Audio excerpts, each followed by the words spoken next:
Ez ditut nere amets guztiak bete, itxututa haien menpe, ta orain konturatu naiz.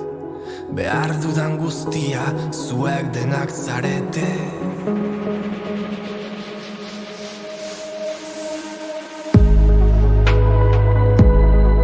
Txikitatik musika, musika eta musika. Musika gozatzen, ikasten, irakasten eta zabaltzen du nere aurbizuk. Irakasle lanean, umendako kantuak ekoizten hasi zen eta ene kantak modu inusentian jaio zela berak dio. Haur belaunaldi zabalarendako soinu banda izan zen, antzerki, kontzertu, disko eta telebista saioekin batera. Berak dio ez dakiela zenbat saio grabatu izan diren, baina aria ez dueten euskaraz, pantaietatik kanpo ere bai. Maitasunez eta mimoz egiten du lana, musikak ematen baitio emozioak kudeatzeko bidea, eta nereak ere itzultzen dio musikari. Gogoratzen dut Ranro berran po, abesten genuela Juanirekin, horre apezaren etxean. Eta gero udako egun askotan ibiltzen ginen bote-botean jolasten, hemen plaza honetan eta hemendik ezkutatzen ginen etxe hauetatik. Eta gero musika ikasi nuen eta 7 urterekin ere apezaren etxera joaten nintzen, eta solfeo apezarekin egiten genuen edo ikasi genuen hasiera batean. Eta orduan ordu asko pasa genituen apezaren etxean, beste ume batzuekin. Eta aurrera xeago, hemen Mitxausenean musika ikasten hasi nintzen. Ja piano, instrumentoa, eta ja gero apezaren etxetik pasa ondoren ja irakasleekin edo hemen ikasten genuen. Solfeoa, eskolania edo koroa eta piano. Eskolan hasi nintzenean, eskola beste puntan zegoen, orduan ginen hemengo auzokoak eta beste auzokoak. Zeuden los del otro barrio esaten genuen guk, ez? Eta gaur egun los del otro barrio beste konotazio bat dauka edo, baina beste gauza bada, baina holaxe bereizten ginen auzo bat eta bestea. Eta beste auzora eskolara oinez joaten ginen. Eta horixe, hori gogoratzen dut ere bai, herri osoa zeharkatzen genuen, espaloirik gabe, errepide nagusia, Iruñetik Donostirako bide hori kamioiez josita. Amak esaten du 2 urtekin eta hola mundu guztia agurtzen nuela, siletatik eta oso irekia nintzela edo. Beino txintxoa, ez nintzen bihurria. Jostaria bai oso, baina hori, txintxoa eta hori irekia bezala edo nahiko alaia. Gero, eskolan egia da niri kostatu zitzaidala, matematikak, natura eta kostatzen zitzaidan. Eta esaten zidaten erraz despistaten nintzela. Orduan Euskal Honik zer neukan buruan, baina niri zitzaidan matematika gehien interesatzen, ez? Eta 8. mailera arte hori gogoratzen dut, langilea nintzela, baina igual beste interes batzuk nituela, ez eskolakoak bereziki. Hemen eskolaz kanpoko jarduera gehiegirik ez zegoen. Pilota eta musika zeuden, eta orduan musika egin beharra zen. Eta aitari musika asko gustatzen zaio, eta nik uste bere frustrazioetako bat izan dela hori, ez dela musikari inoiz izan eta ez duela musika inoiz ikasi. Orduan nik uste dut hori sartu zigula berak, ez? Bere gustoaren arabera. Esango dut ere ama oso trebea dela kantatzen edo oso ongi kantatzen duela, bere modura, baina oso ongi entonatzen du eta askotan entzuten genuen ama kantatzen. Badakit ere, Artazuko aitona bat edo amaren aitona panderoa jotzen aritzen zela, eta nire aitaren aldetik ere amona, hasintzi, panderoa jotzen aritzen zela. Orduan hor, badago konexioaren bat, baina bestela ez dagoela bereziki ezer, esango nuke ez dagoela. Baina lotura hori, nik uste dut, ia ume guztiei gustatzen zaie musika, ez? Hori zerbait innatoa bezala da. Eta gero, etxetik, aitak ez dakit, bultzatutako zerbait edo. Hemen musika eskolan, eskolania edo esan dizuetan bezala geneukan, eta uste dut lehenengo kantua izan zela Xoxuak galdu du mokoa, hori kantatu genuela, taldean eta Eta 8 urtetatik ja parte hartu genuen, Lekunberritik joaten ginen, eta bikoteka edo taldeka. Eta nik, uste dut bikoteka abestu dudala gehienetan, baina hori ez dakit aukeraketa bat egin zuten eta hala izan zen. Baina hori, agian 18 urteak arte, Gero Euskal Kantu Txapelketan hori Gorkarekin, anaiarekin atera nintzen aldi pare bat edo 3, Lorea Txarrirekin ere bai, eta hori, orduan 10 urtez agian, edo 8 o 6 aldiz aterako nintzen. Pianoko ikasketak jarraitzeko aukera Barañainen zegoen. Orduan Barañainera joan nintzen, 16 urterekin edo institutuarekin batera, eta 18 urterekin karrera hastearekin batera ere aukeratu behar nuen pianoko ikasketak non jarraitu, edo Donostin edo Iruñan. Eta nik Donostin nahi nuen, orduan Donostira joan nintzen pianoko ikasketak egitera, eta unibertsitatean, Nafarroko unibertsitatean, NUPen, magisteritza musikala egin nuen. Baina hau zen, nire gurasoen sinesmenaren arabera uste zutelako pianoko ikasketekin bakarrik nuela lanik izango. Gero institutotan lan egin daiteke horrekin, baina orduan karrera bat egin behar nuen, unibertsitateko karrera bat egin behar nuenez, nik musikarekin loturiko karrera bat hartu nuen eta magisteritza izan zen. Orduan biak uztartu nituen, magisteritza Iruñan eta pianoko ikasketak Donostin. Gehi arratsaldeetan musika eskolan lan egin, hori ere 19 urterekin hasi nintzen musika klaseak ematen.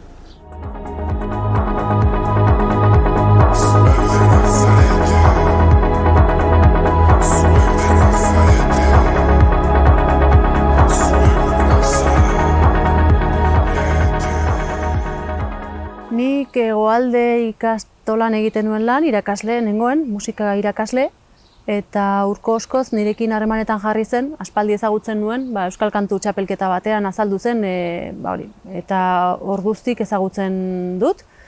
Eta hori berak proposatu zidan umentzako kantuak egitea. Aita izan berria zen, eta berak internet bidezko euskerazko material gutxi zegoela esaten zuen.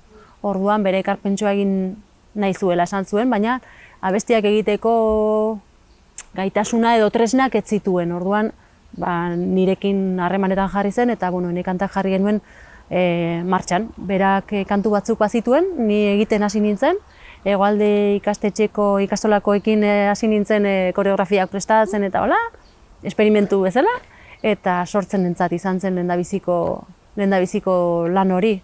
Eta oso era inusientean egin genuen, zen nik estudiotan esperientzia pixka bat banuen, Katamalorekin adibidez edo ez, baina bestela ez neukan esperientzia gehiagorik, nik ez nuen inoiz abesti bat ekoiztu, ez? Orduan niretzako ikasketa bat izan zen, eta hementxe gaude, ja hainbat disko aterata, eta hori, 10 gaur egun arte. Eta diskoekin hasi ginen, DVD-arekin, eta gero antzerkira zabaldu genuen historia, ez? Rune Urkok sortu zuen, nik antzerkia ez dut behin ere egin, beti kantu eta zarduratu izan naiz.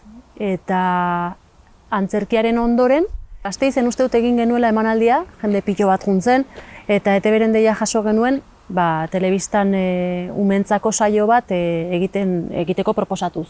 Proposamen horrekin etorri ziren, eta irakaskuntza utzi, eta hortan murgildu ginen Urko eta biok, eta Pelusorekin batera, ene kantaken beste hanka bat esango genuke, ez?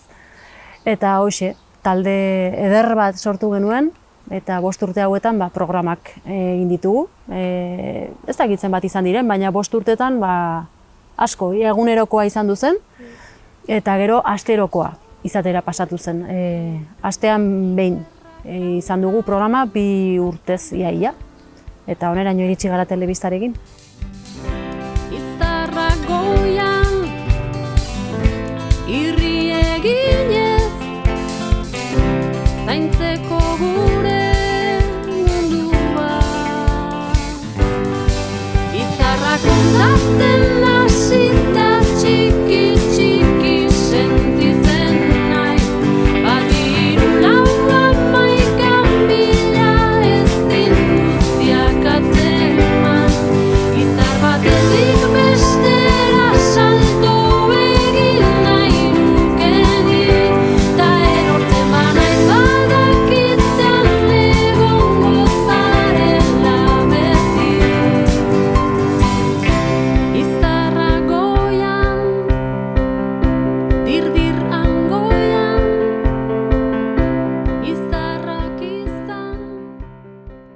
Nafarroak gara eta gure kezkatako bat beti izan du da hori euskara, ez? Gure seme-alabek euskeraz bizitzea nahi dugu, hori oso garbi geneukan.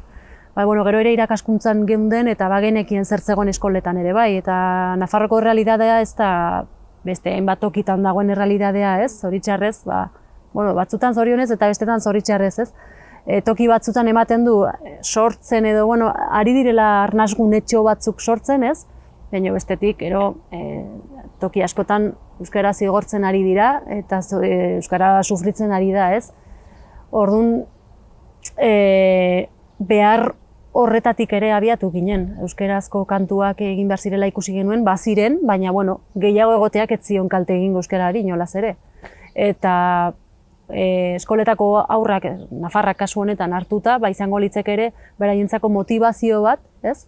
Eta eskolaz kanpo ere euskara erabil daitekela ikusteko modu bat, ez? Eta gainera era ludikoan edo, ez? Dantzan edo kantuan, ez? Eta gainera telebistan aterako dira, ez? Orduan hori ere nik uste goxoki on bat dela umentzako, ez? Hori eskaintzea. Nik lankidei esaten nien, Atarrabian egiten den euskerazko saio bat Euskal Herri osoarentzat. Buah! Non eta hemen, ez? Eta nor eta guk, ez? Nafarrok, ez? Eta orduan beti sentitu dugu kriston ekarpena egin dugula edo eta humiltasunetik esaten dute, oso ikasketa potentea izan da eta oso gustora egon gara eta oso gogorra izan da, baina eman dugunarekin oso pozik gaude, harro gaude, denetatik egin dugu, aurrei zuzendutakoa, ondarea nahiko, duina da, nire ustez, ez, hortxe daude, ez, telebista ordu asko daude hor. Lehenengo diskoan adibidez, kolaboratu zuten horiek ziren gure gertu genituenetik hasi ginen, argi dago, ez?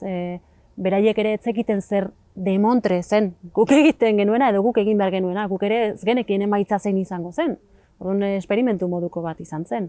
Orduan, hasteko Urkoren aldetik futbolariak etorri ziren, nik Julio Soto ezagutzen nuen, bertsolaria, Gorka ere eskura nuen, eta kriston esfortzua suposatu zion, baina etorri zen, animatu zen, eta hortxe dago bere ekarpentsoa ere bai, eta gero Gotzon Barandiaran ere bai, hola engainatu genituen, baina hori, gure ingurutik hasita, gero ahoz-aho hasi ginen, pixka bat gehiago zabaltzen, edo abeslari batzuk ezagutu genituen ere bai, nik uste ere konfiantza minimo bat izate horrek ere laguntzen duela, ez? Eta gero ikusita ene kantak zer den, edo emaitza zein den ikusita nik uste jendea ere animatu daitekela, edo desanimatu, ere bai, kamararen aurrean jarri, dantza bat egin, kantatu eta gainera pozik agertu, ez da erresa, ez? Bakoitzaren ere mutik ateratzea eta hori egitea.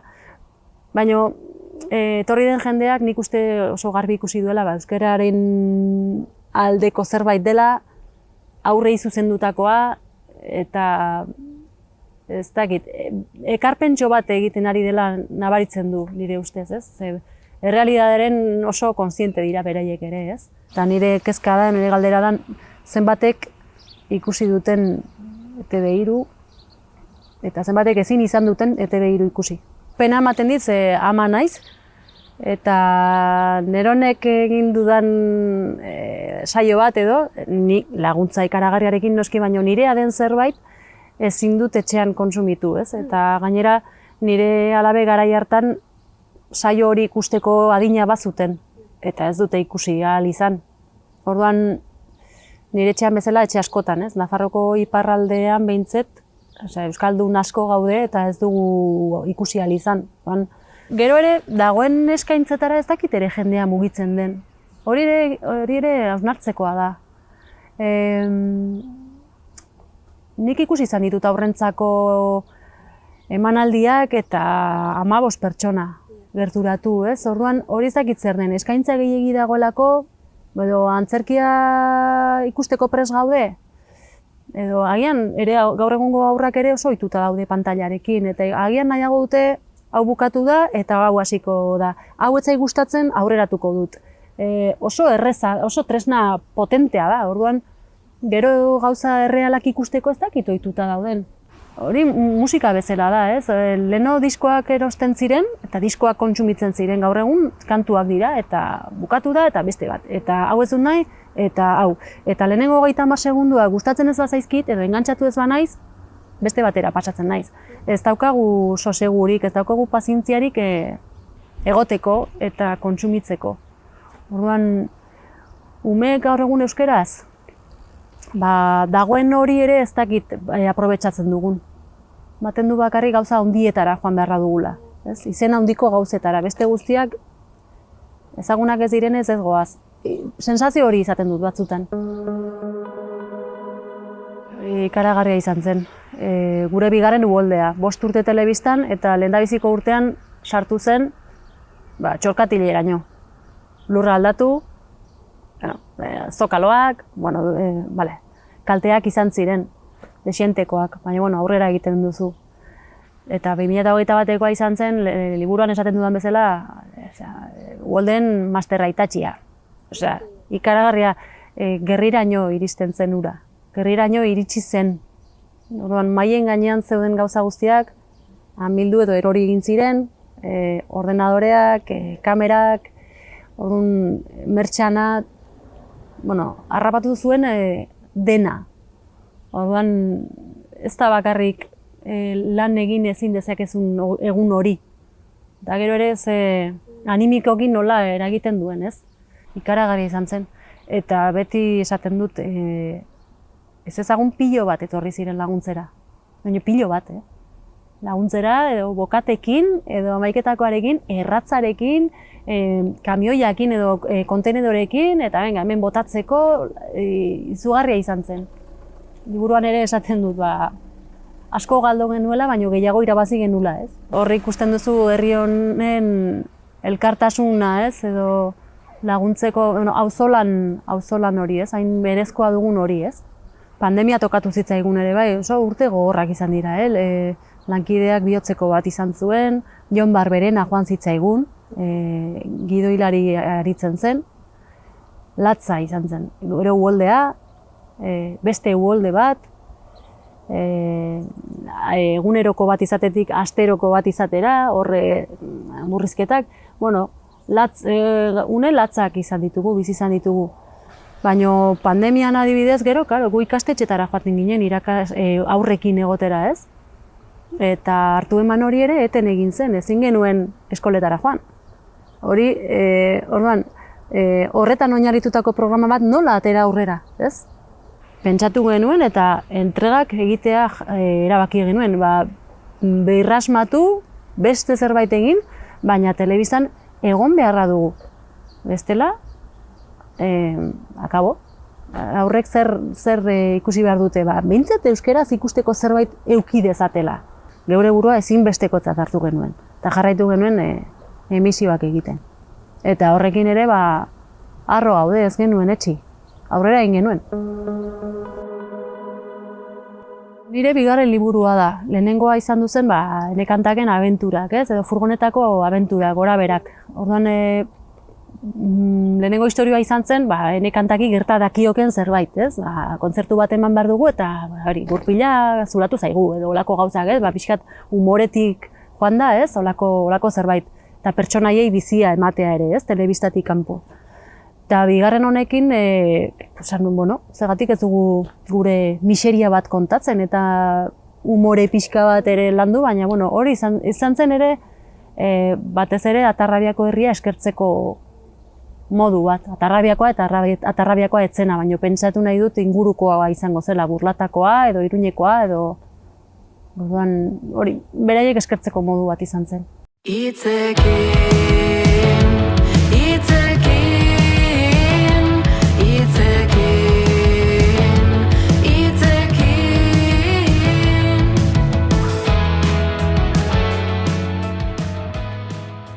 Ekaren dei bat jaso nuen, eta proposamen horrekin, oso proposamen zehatzarekin, 22. korrikarena musika egiteko. Musika, bideoklipa, dena, zuzendaritza artistikoa nire gain hartzeko proposamena. Eta gotz honekin hitz egin nuen, esan nion, eta esan zidan, esazu baietz! Eta baietz esan nuen. Erronka oso potentea eta prozesua ere oso gogorra izan zen. Nik kantuak orain arte egin izan ditudanak izan dira, niretzat edo beste ardura maila batekin, ez? Ardura badu Euskal Herri osorako izan daitekelako, ez? Baina korrikarena beste plus bat zuen, ez dakit nola esan, ez? Orduan, ardura handiko kantua, enkargua, baina esan dezaket barrutik egindakoa dela. Eta maitasunetik eta sentitu nuenetik ateratakoa. Deia jaso eta banekien ez nik letraz nuela egingo, Sustrai Kolinarekin jarri nintzen harremanetan, berak baiezkoa esan zidan lehenengo momentutik, eta ordura arte ez genuen lanik elkarrekin inoiz egin. Ene kantakerako bai gidoiak egiten zituela, baina nik zuzenean berarekin ez nuen harremanik. Berak bota zuen lehenengo letra bat, eta nik harren gainean hasi nintzen. Nik hainbat premisa edo bota nizkion, esan nion korrika egiteko erritmo bat hartu nuen, eta pultxo bat hartu nuen, eta gero erritmo mota bat edo esan nion, ez? Popetik joko nuela esan nion, gutxi gora bera, eta hala izan zen. Gero emakumeen ahotsak nahi genituela ere nahiko garbi genuen, Sustraik lagundu zidan, edo bion artean erabakitako zerbait. Ez neukan garbi nik abestu edo ez, baina azkenean animatu nintzen. Eta hoxe, baina hor izan duzen berriz ere pandemiaren urtea. Orduan, pandemiaren urtean izan behar zuena, hurrengo urtean izan zen. Orduan hor, kezka asko izan nituen. Gero, letrak zer esango zuen ere, garrantzitsua izan behar zen. Pandemia bat bizitu dugu, gero hori egingo da edo ez da egingo? Korrika aterako gara edo ez? Ahal izango da? Maskararekin aterako gara? Nola izango da hurrengo korrika? Dena ez jakintasun bat zen, ez genekien ez zer. Eta AEKako kontaktuarekin harremanetan eta azkenean uste dut uztaila izan zela, uztailan edo abuztuan esan zidan, ez zela egingo. Erabaki zutela, ez zela hurrengo urtean korrikarik egingo. Agian, galdera gehiegi, erantzunik gabe, ez? Eta orduan, horretan, korrikaren kantu bat egin behar duzu. Gizarte osoa batzen duen gauza bat, ez? Edo ekintza bat, ez? Euskal Herriak aspalditik edo bi urtetik behin bizitzen duen ibilbide hori, ez? Eta sentsibilitate desberdineko jendea batzen duena. Euskararen aldeko festa erraldoienetako bat. Horregatik diot, ez? Orduan, ni beti izan duna ez, hasten naiz eta bukatu egiten dut. Baina korrikaren kantua etzen horrela izan. Niretzako berria izan zen. Nik letra nuen, abia puntu oso garrantzitsua, eta kantua baldintzatu zuena, hori ere Sustrairi esan diot, berak baldintzatu zuen kantua, niretzako. Onerako, nik maite dut kantu hori eta letra. Bere abia puntuarekin hasi nintzen, baina ez nuen arrankatu. Arrankatu nuen, baina horre mesanotxean utzi nuen lehenengo proposamena. Eta bigarren ere bai. Baina gero, ja hurrengo urterako izango zela jakin nuenean, lasaitu nintzen, jakinda eszenarioa beste bat izango zela, eta ohiko korrika bat izango zela ere bai, jakinda. Orduan, ez ditut esango noiz egin nuen kantua, baina gaueko ordu batetan ohatzean nintzela, erdilo, estribilloaren doinu bat etorri zitzaidan, eta bikoteari esan nion, hemen dut kantua. Eta nik uste martxoa edo apirila zela. Uste dut, uda baino lehen behinipin. Eta hortik abiatuta, instrumentazioa, eta bideoklipa egiteko denbora gutxi xamar izan nuen, Eimar Uberetagoenak egin zuen, eta hor bai estu ibili ginela. Hor bai, denbora gehiago emango genioken segurazki. Azkenean hori, ez? Ematen du azkeneko momenturako uzten dituzun gauzaiek gero ez direla nahi zerituenak izaten. Pozik nago, baina mimo gehiago jarriko nioke. Denbora kontra genuen, hori izango nuke. Baina pozik emaitzarekin eta ohore bat ere korrikaren kantu bat egin izanagatik, ez? neguko eguzkitan erantzia zala, beti ziur dagonak duda sor bezala. Bizitza jendea da, ta jendea gara, sentitu pentsatu, sentitu pentsatu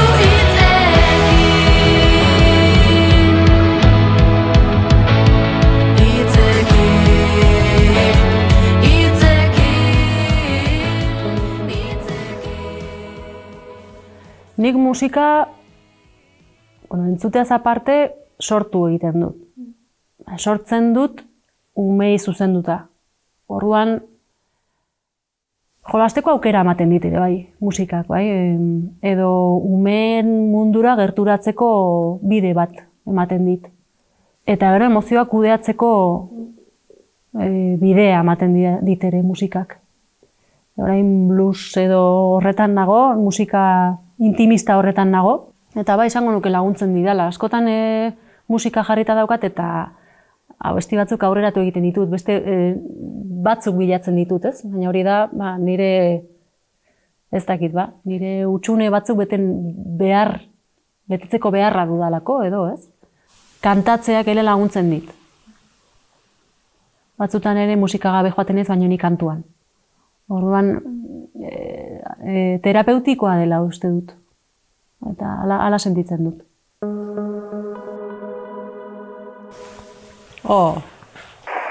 Kaixo Nerea, zer moduz. Bueno, eskerrak emanen izun, azteko eta behin zure familia eta gertukoen